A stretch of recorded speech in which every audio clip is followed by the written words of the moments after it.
Provost with a hat trick. Quiet second half. To Skane. Up top for Hoffman. With a shorty. Blazing speed for Hoffman. Back to his right. Rubin lets it rip, and he scores! Wow. Cam Rubin ties the game at 8.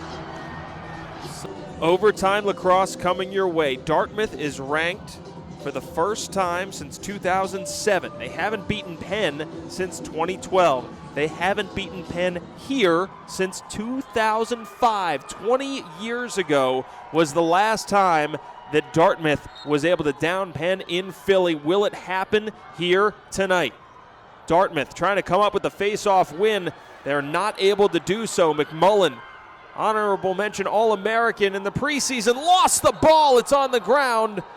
But a timeout called by Penn before the ball came out. The timeout of all timeouts for Mike Murphy. Heck of a call by Coach Murphy. I think when Murph called it, 54 had it in his stick. It was just the opposite end of the field. So, I don't think they got away with one there. I just think it was a really well-timed timeout. Penn won the last meeting between these two 11-8. They've won 10 in a row, 15 out of the last 17. Tynan Walsh in the game last year had 4 goals and an assist.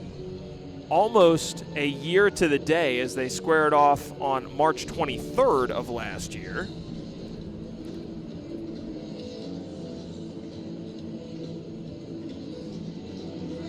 This is awesome for Ivy League. Doesn't get a whole lot better than this. March Ivy League lacrosse, 8-8. Penn was picked 4th in the Ivy League behind Cornell, Princeton, and Yale in the preseason. Looking to move to 2-0 here. And Dartmouth, we talked about it in the pregame show, right? Is Dartmouth's put together a nice season so far in the non-conference. Questions are you ready to hang with the big boys? And the Ivy League in college lacrosse, it's not mid-major. These are the big boys. This is a high-major conference.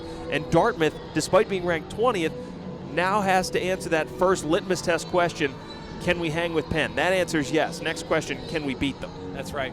Coming into Franklin Field on a Saturday night, prime time, 8-8 in overtime. There are no moral victories or moral losses as far as if they lose here, but they are for real this year. And this is a different Dartmouth team than I'm used to.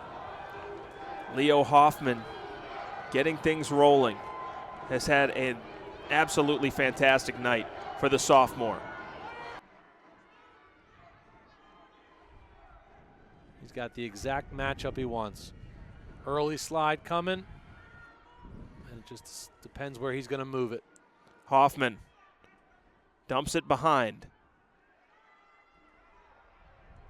Griffin Skane runs into the double. Pivots away from it.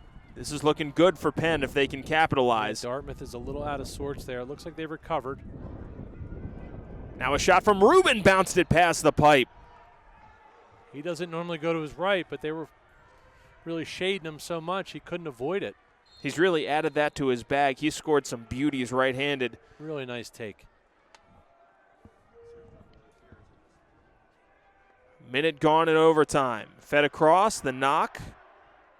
Rubin tracks it down with some spin off the turf. Hoffman in close quarters. Low delivery to Smith. Hoffman, Skane, and that one just missed. Man, was he wide open. Good dish from Rubin. Turbo here, under 5. Got to go. Provost lets it rip, and that one looked like it squeaked through. Ground ball, battle for it, and it's saved. Out of bounds, Dartmouth ball. Good battle, both teams. That was an insane save by Morrell. Out of his gourd. It did get through, and it was going 100 miles an hour. I think he saved that twice, actually, because it looked like it made it through him, and then he had to pull it off. So Dartmouth with their first possession of overtime here.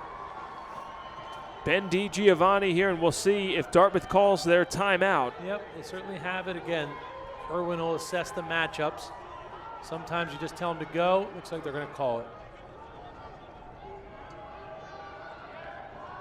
Taking it behind cage, Nate Davis. They're going to let him play. I love it. 40 seconds to shoot. This is power.